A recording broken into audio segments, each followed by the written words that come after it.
اللہ کے تقرب کی نیت سے کچھ صدقہ کیجیے، آج ہی سے اللہ سے سچی توبہ کریں اور اپنے گناہوں کو گننا شروع کر دیں 1 2 3 کر کے۔ پھر ہر دن ہمیں احساس ہوگا کہ ہم کتنے گناہ کرتے ہیں، اور اس میں سے بھی بہت سارے ہمیں پتہ ہی نہیں چلنے کہ یہ بھی گناہ ہے، اتنے بھولے ہیں لوگ۔ گناہوں میں مبتلا افراد کو توبہ کی رغبت دلائیے اور خوشخبری دیجیے کہ اگر وہ توبہ کر لیں تو اللہ تعالیٰ ان کو معاف کر دے گا۔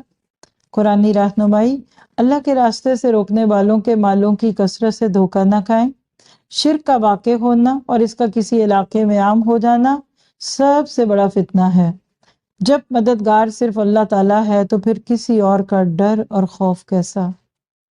غور و فکر: اہل ایمان جو شرک سے بچتے ہیں وہی بیت اللہ کے متولی یعنی کیئر ٹیکر ہیں۔